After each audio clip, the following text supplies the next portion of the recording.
Well, through the years, I've learned, and sometimes it's difficult to learn this lesson, that God brings people into our lives for a purpose, a reason. And so I met this gentleman, and we talked a little bit, and he is a Vietnam veteran. And, of course, if you know anything about the Vietnam veterans, that most of them did not get the honor and the recognition that they needed. And it's been some years before our country began to think differently and raise up folks that did. And, of course, I mentioned this morning, I was of draft age along those days. And had I not gotten married when I did, I would have been in the service. And I didn't, in 1965, of course, I got married in August of 1965, August 14th. And in October of that year, they changed the law that from October 15th of 65, they started taking married men in the draft. But Donald, you remember that. Folks got married by the thousands and hundreds of thousands, maybe tens of thousands anywhere across our country. And so, I never did have to go, but a lot of my buddies did go, and some of them came back in body bags. Some of them came back badly injured. Dear friend of mine that I hadn't seen now for many years who got burned so bad that they shipped him back to San Antonio, Texas, I believe it was, to a burn center down there, flew his mom and daddy down so they could see him, but somehow or another Randy lived. And I saw a lot of personal of the casualties of that, and never could understand why that American people didn't recognize them and love them like that they ought to be loved. But I talked to Brother Donald, and today being Veterans Day, I wanted him to come and give a testimony, and said, Brother Donald, come on up here. Brother Donald Coble, I want you to give a lesson tonight. And he's got but we're going to stick this thing right here. All right, and we're going to turn you on. He came in and he said, this uniform, 48 years old. I said, did you let it out? I appreciate you. Okay. You can tell us where you're from and all, okay? All right. It's good to have your pastor ask me to come tonight. I can't think of no better place I'd rather be than standing behind the pulpit on Veterans Day giving my testimony. And brother than that, I just want to say God's got the glory. God deserves the glory. So if you will, let's give him a little bit of praise tonight. Just thank God for what he's done. That's just like going down the road. You'll hear about this in a few minutes. But just going down the road, that rearview mirror. If you looking at rearview mirror long enough, you have a wreck. And that's exactly what it is. It's in the past. That's reading that windshield. You got to look where you're going. Because nowhere in the Bible does it say, does God say, I was, I will be, maybe? He says, I am. So when I give my testimony, I know I've got to give a little bit of my past to bring you up to where I am now. But I like to linger on after I got saved. Where he brought me from. When I look in that rearview mirror, that's what I can say. Look where I was, and thank God, look where I am now. And I was born in a couple of counties from here, Alamance County. I ain't going to tell you what town, because some of y'all say, where in the world is that at? But most of y'all know, have heard tell Alamance County, Burlington area. But before I start my testimony, talking about humor, I just want all of us to lift our hands up. Every one of us, lift our hands up, shake them. Shake them a little bit. Okay, I see them shaking, okay. I had to do that for two reasons. One, so you could give God some glory. And two, I don't know where you ever heard that song, Excuses, Excuses. So now you don't have any excuses when you walk out. I know I shook a few hands, but now you don't have no excuses saying, well, he didn't shake my hand, because now your hands have been shook. But starting my testimony, I was born, like I said, in Alamance County. My mom and dad separated when I was 6 years old, and my dad turned into a full-fledged alcoholic. And my stepdad, he was a weekend alcoholic. He was a provider. That's all he was. As far as showing me stuff, what to do, taking time with me, no. And I blamed that for years and years and years the way I turned out. But it wasn't nobody but me. I had a choice. You can tell a child that he'll never amount to nothing, that he shouldn't have ever been born, this and that and everything else. But that child's got a choice. He can wallow in self-pity, or he can say, I'm going to show you I can make something myself. I was the one that wallowed in the pity. And all the way through school, I never did have no friends. All the way through school, I was a loner. And back then, and I know some of y'all can remember it, we had letters for grades. And I guess I thought E stood for excellent, because that's exactly what I got, a bunch of E's all the way through school. So instead of passing me, they would place me in the grade ahead of me. Did that help? No, it didn't. But when I got 16 years old, I thought I knew more than teachers. I quit. I quit I told a lot of people, I quit the 8th grade and got my PhD all in the same year. Some of them said, you done what? I said, I quit and got my PhD all in the same year. How in the world did you do that? I said, post-hole digger's certificate. But after school, I went to work. Because my dad always told me, see, if you quit school, you're going to work. So I went to work. Back then, you had to work. You had to work. And we lived about 10 miles, and I hitchhiked, but I was there every day. And I done that for 2 years. And now, today, being Veterans Day, I've got to deliberate a little bit on this. When I turned 18 years old, that's when you had to go to the post office and let them know that you was 18 years old. 2 weeks after I let them know I was 18, I got a little green card in the mail.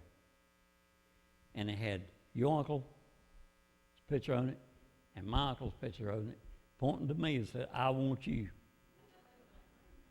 Well, I went and talked to me a recruiter. And he told me, he said, well, I tell you what I'm going to do.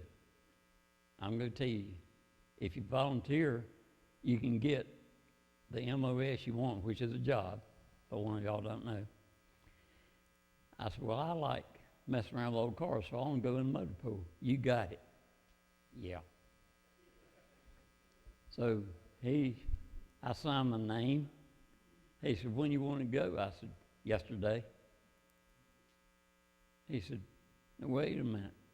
We've got a 2-year buddy plan. I said, I ain't got no buddies. I want to go yesterday. He said, why do you want to go so quick? I poured out that green card, slapped it on his desk. He said, now I understand. Because I had 2 weeks to report. He said, I'll see you tomorrow. And went to Raleigh and I passed. But the main reason I was going in, I had a next door neighbor my age, and I told him, I said, the reason I'm going to service, I'm getting tired of getting hollered at and told what to do. Oh boy. We got off the plane, and then we got on the cattle truck. That's exactly what it was, a cattle truck. The one who's been in service knows what I'm talking about. They haul live cattle. We got to Fort Polk, Louisiana. And a couple, well, it was a double-decker cattle truck, had a ramp going upstairs. So here come 4. We thought it was highway patrolmen. Had on their pretty little saucer hats. Got on the truck. Said, okay, I want y'all to listen to us.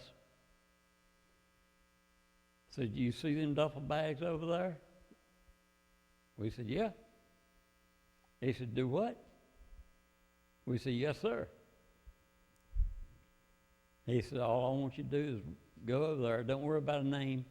Go there and pick one up and run to it nearest tree. Where's that tree at? I told the guy sitting beside him. He said, way over yonder. He said, you just follow the crowd. And he said, did y'all hear what we said? And they was talking just like I am right now. We hollered, yes, sir. They started, and right then their voice changed. They started hollering at us and picking guys up from their back of their shirt, seat of the pants, and throwing them off the bus. And so when they got back there with me, I said, I hauled buggy. He didn't have a chance to grab me. But before he got back there, I turned around, the guy sitting beside him, and I said, is he talking to me? He said, it ain't nobody else on this bus except us. And then when we got in formation, he said, okay, for the next 12 weeks, I'm your mama, I'm your daddy, I'm your girlfriend, I'm your boyfriend, I'm anybody you want to be. You belong to me. And after you get out of basic, everywhere you go at, you belong to them for the next 2 or 3 years. I thought, this is why I left home. But all the way through service, I had friends, I mean, not real close friends, but as far as buddy, no. I was just like I was in school. And I was blaming my parents for the way I turned out. And that, during that time, is when the drugs was just getting into the United States.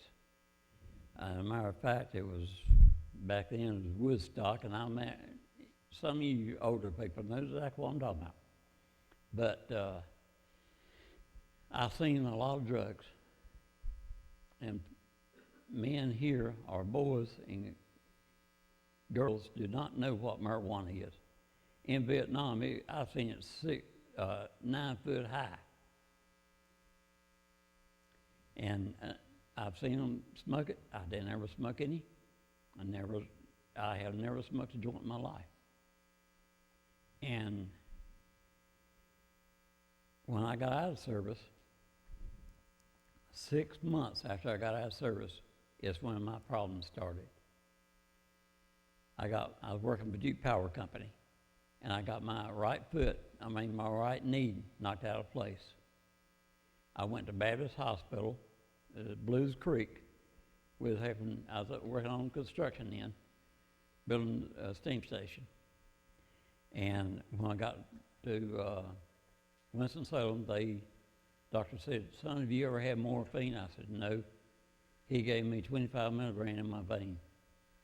He said, when you feel like you're getting woozy, let me know, because I got to set that kneecap. And I remember telling him, if you got to cut both of them off, go ahead, because I wouldn't feel it. And from that time on, that happened in 1972. until 1980. Well, I'll have to say until 2011, which was 41 years. I chased that high. Once you get that high, you will never get it back. That's just like you give a baby chocolate, or a lot of people chocolate. Once they get that feeling, they want that sugar rush, they'll never get it. From 1972, when that happened, until 1980, I went to doctor after doctor after doctor. When he would give me pain pills and then cut me off, I'd be into him. I'd go find another one. And in 1980,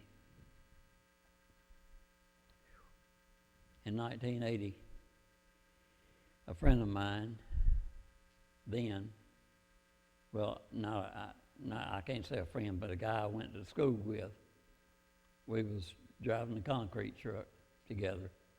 He was working in his shop. And for 3 solid weeks, he would say, I want to see you in church. And my response was, we'll see. We'll see. And it got so bad to where every time he would come in, I would try to dodge him because I knew exactly what he was going to say.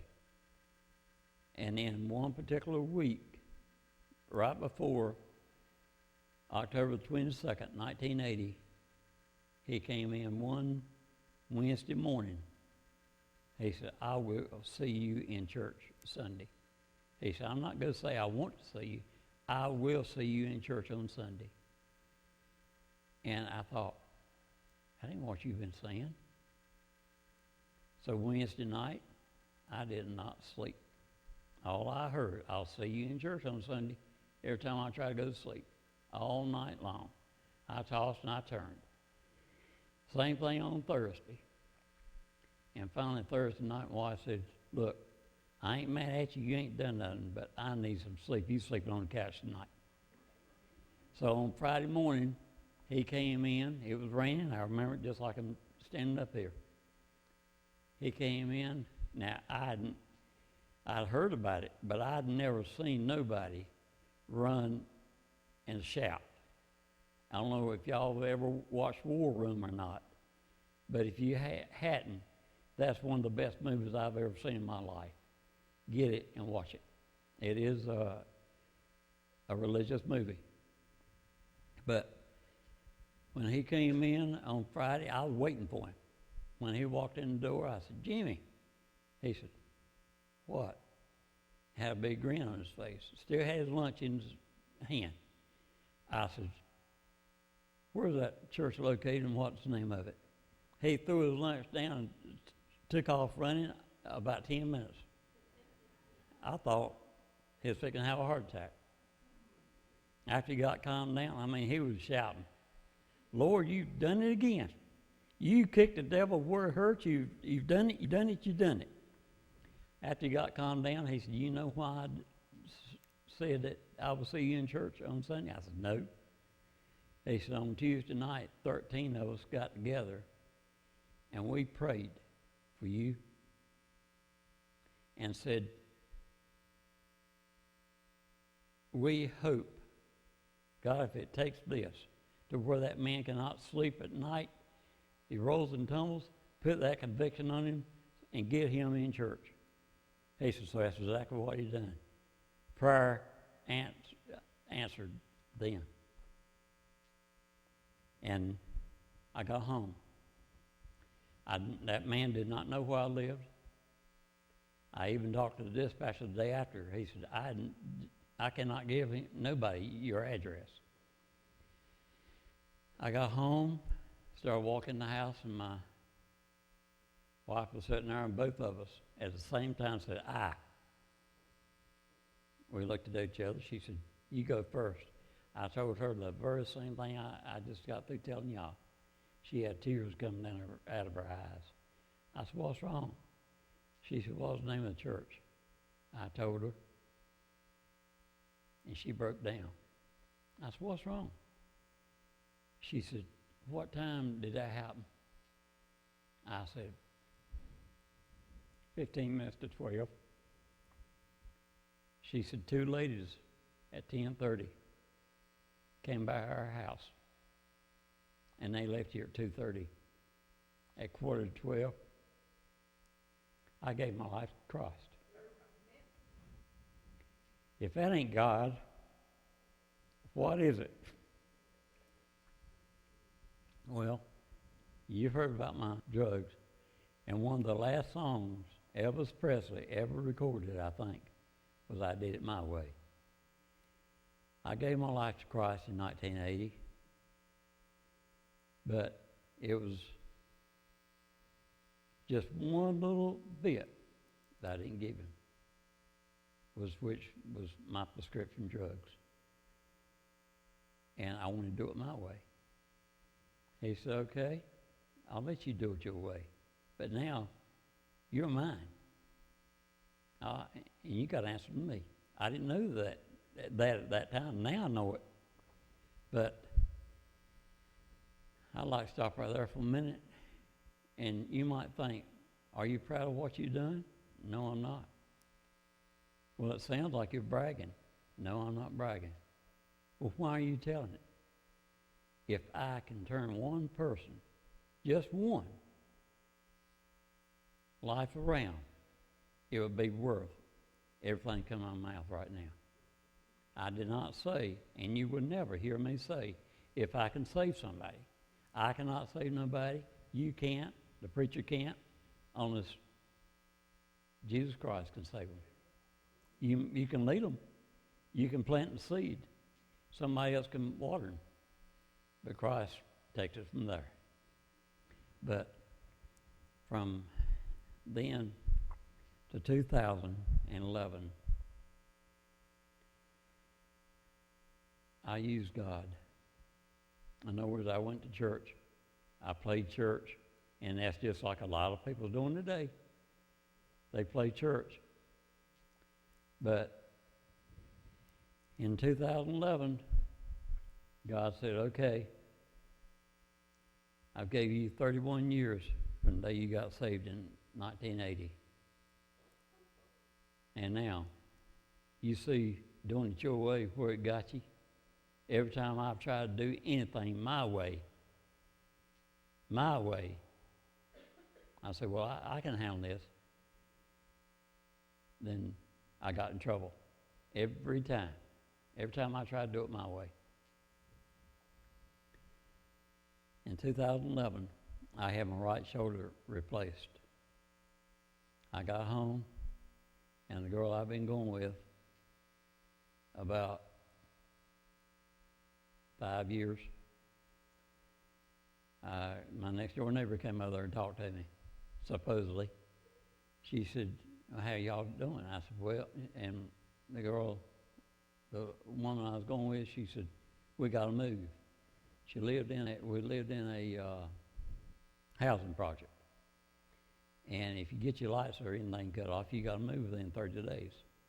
I said, why? Have we got to move? She said, well, the light's going to be cut off next week. Both of us was on Social Security. She said, the light company won't work with us. And the woman said, our next door neighbor said, how much money do you need? We said, $120. She said, well, I know a lady, me and her and Mike could get $120 together, but we need 15 of your pain pills. We didn't think nothing about her being our next door neighbor. So, a couple hours later, they knocked on the door to come in, and she was fishing all around. I thought she might have took something, but I didn't think nothing about it. I counted out 15 pills. She counted me out $120 in 20s. 2 months later, Lincoln County had their first drug bust.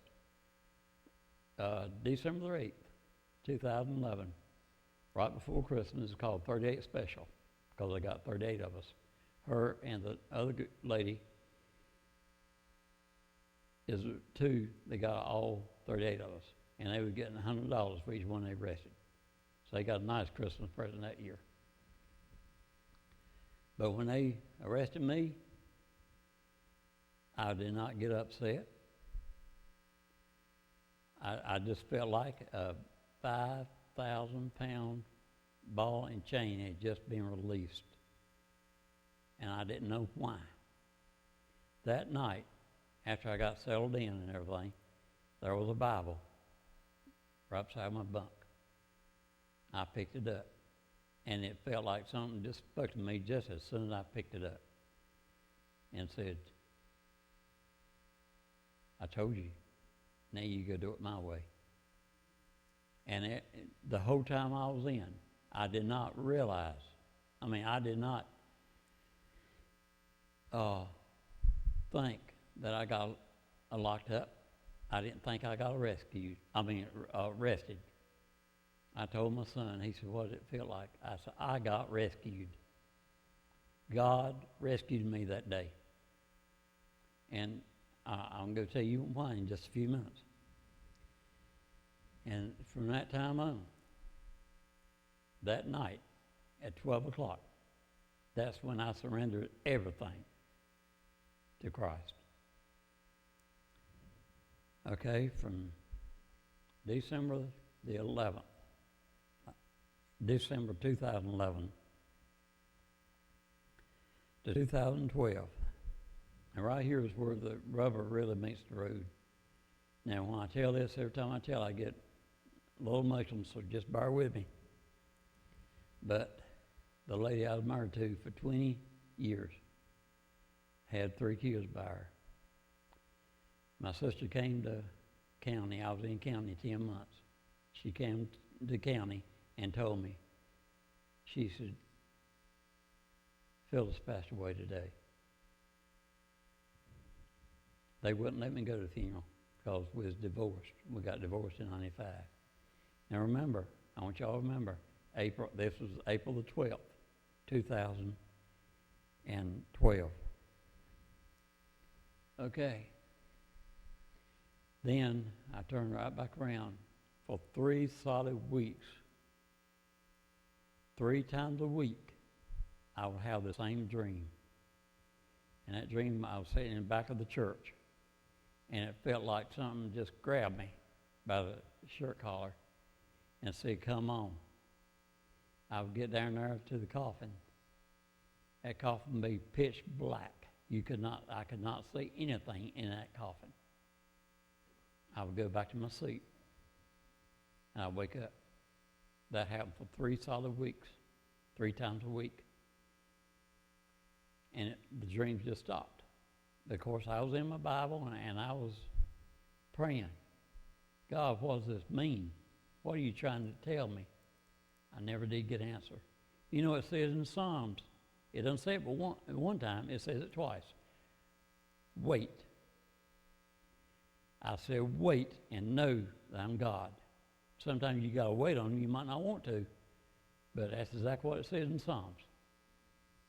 So I didn't have them dreams no more after that. The next year, 2013, in April the 12th, 1 year to the exact date, my future son-in-law called the prison I was at and told me that the woman I've been going with had passed away.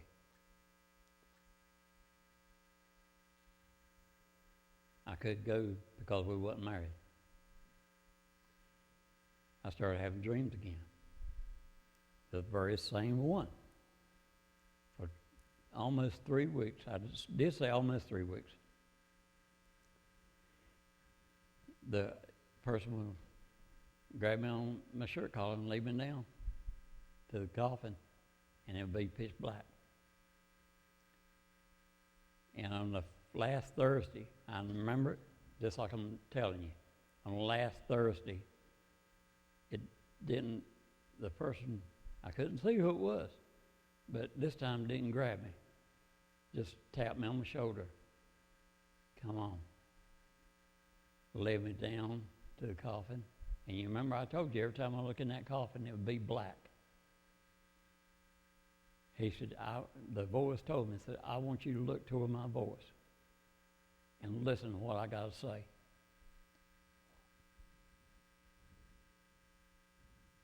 I did.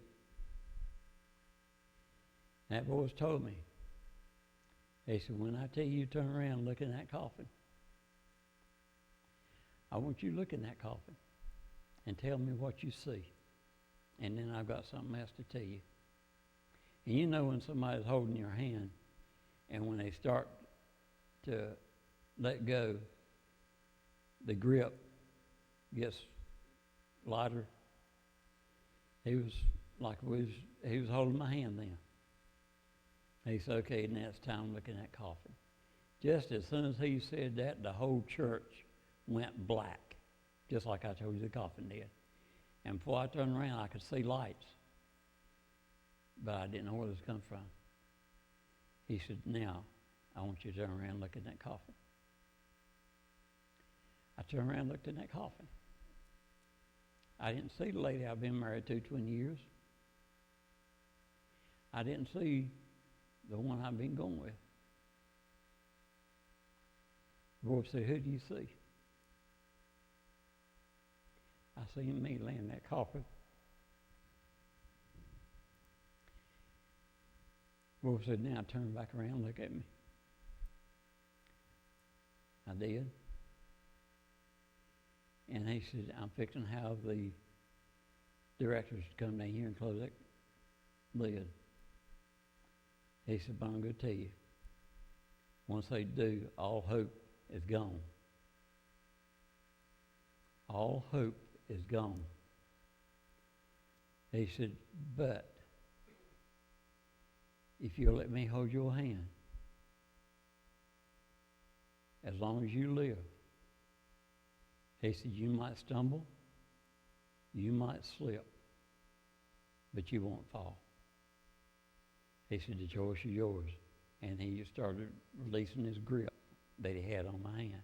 And I remember grabbing that hand. I said, hold my hand, Lord. That's the first time I said that. Because I must have realized in my dream who it was.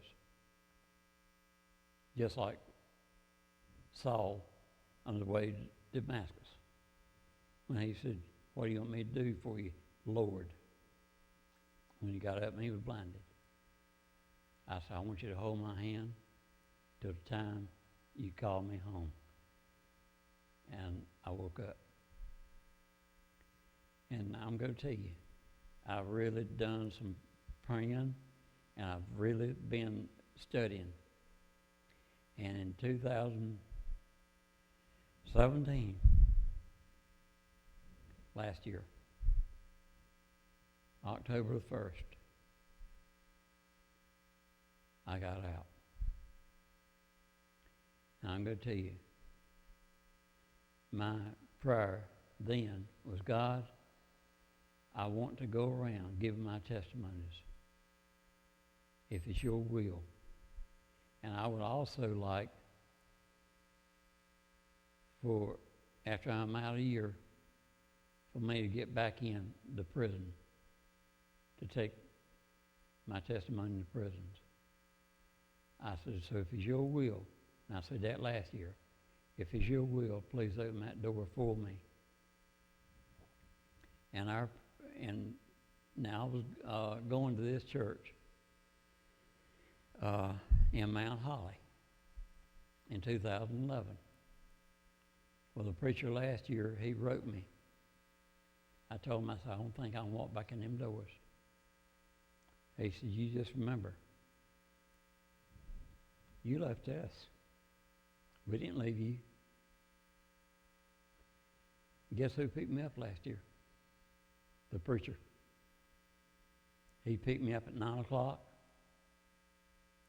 We were sitting in Mount Holly. He picked me up at Taylorsville. And he picked me up there at 9 o'clock, about 9:15 when I finally got in the car. And at 10 o'clock, I was in Sunday school. and I've been there ever since. As a matter of fact, now I am living in the preacher's camper, motorhome, right there at the church. I do everything in the church, and it just feels, and somebody asked me, said, don't you want a house? I said, when God gives it to me. I said, I'm not complaining. I said, everybody takes it for granted. It feels so good when you walk outside by yourself, anytime. It feels good to get up and go to the refrigerator or get up and go get you a drink of water. People just take that for granted. But I'm thankful. Every day I got a roof over my head. I got shoes on my feet. I got food on my table. And praise God, I have got a family that I can call anytime. And they're right there for me.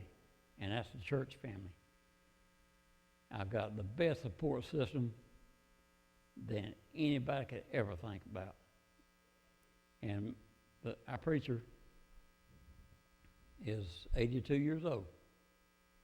He gave the church to his son, which I still call him preacher, is senior preacher.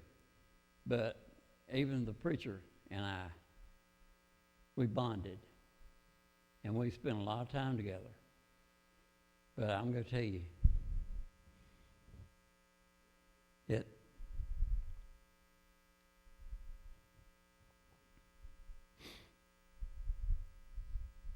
when you got battles, I'll tell you when I got battles, where I handle my battles at, is down on my knees. Because I found out, if it matters to you, it matters to the Master. And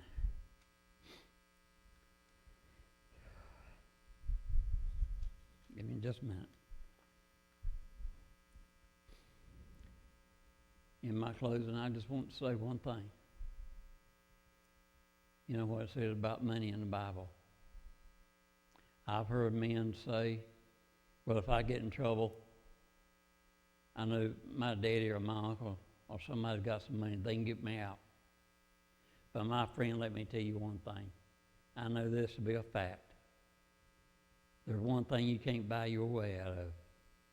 You can't buy your way out of hell. Right now is the time. Like I said a while ago, Jesus didn't say I was, I will be, maybe. Right now is the time. If you don't know him, or if you are a Christian, if you got a loved one that's strung out, or anybody that you know, it don't have to be drugs. It could just be sin itself. And right now is the time to come and hand it over to God. And I just want to let everyone know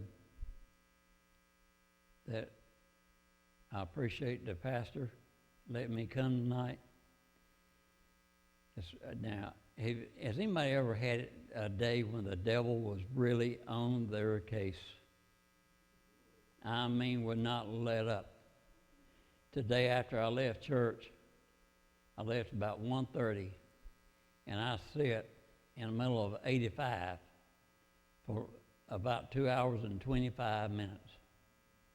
And I called your pastor. I said, I don't know if I'm going to get there or not, because there was an 18-wheeler and a car had drove up under him, and another car hit him.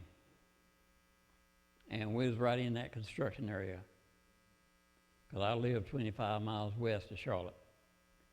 And then, after we finally got cleared, right there where old 85 and new 85 comes in together, I was 3 cars behind them. And 18-wheeler started to go on old 85 toward Lexington, High Point, Winston-Salem. And all of a sudden he decided that wasn't where he was supposed to go. Forget the cars behind him. So he swerved, and a car run up on his trailer. I was stuck at another 30, 45 minutes. I thought, devil, you ain't going to do it. I said, get thee behind me, Satan. Because it's written down when God said it's done. And I think he opened the door for me, so get behind me, Satan. And luckily, and then when I got here, I was going to pick a friend and her daughter up, and my GPS messed up on me. I said, okay, devil, you still ain't going to win. I got here exactly 6 o'clock.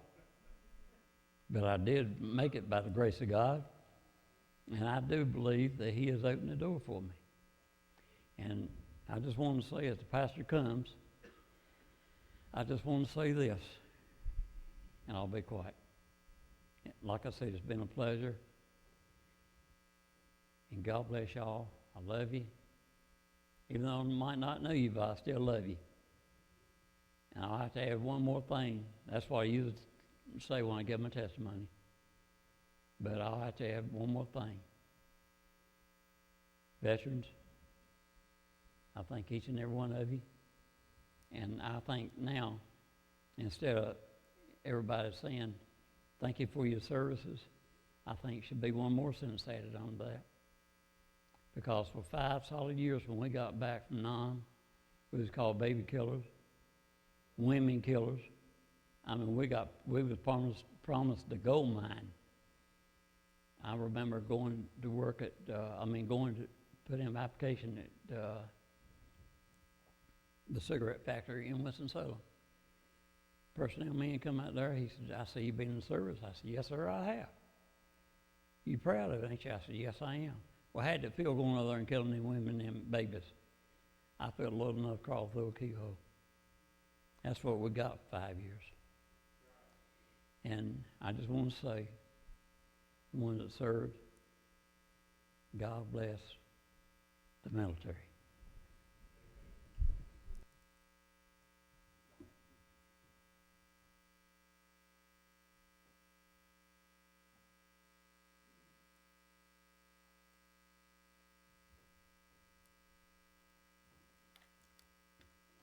Couldn't help but, as Donald was talking tonight, from 80 to 2011. My thought was this, brother, and this is not going no way to hurt you, maybe to help somebody. I thought of wasted years.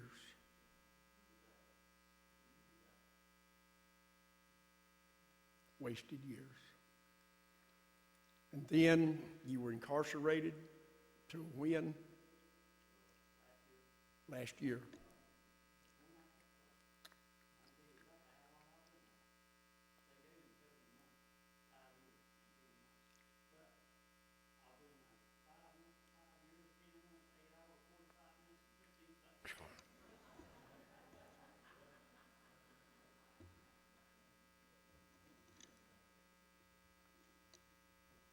The thing of it is, we know that God doesn't save us to waste our years, does it?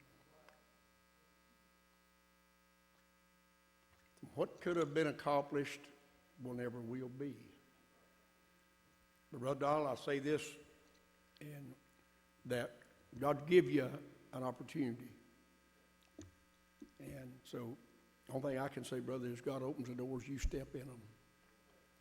And I say to our folks as we get ready to stand their feet, hey, let's don't waste what God's given us. Let's don't do that. And so those opportunities that are lost will never be regained. And I appreciate the fact that he's willing to come here and tell you that he had a problem with drugs, he had a problem in his marriage, he had a problem of being in prison, and yet he's not ashamed to stand and say, hey, look, God's a loving God that reached out. And when he got to the end of the leash, the end of the rope, he reeled him back. And I could tell another, I'm not going to take time, but I could tell you of others that was the same way. But not everybody gets the opportunity that he has. after those years. I can take you 300 yards from here, point to a tombstone where a young man didn't get that opportunity. As he was beginning to waste his life at his years, just barely 20 years old. It's not a game. And I hope it will realize. Let's all stand, please. Head your bowed eyes are closed. I don't want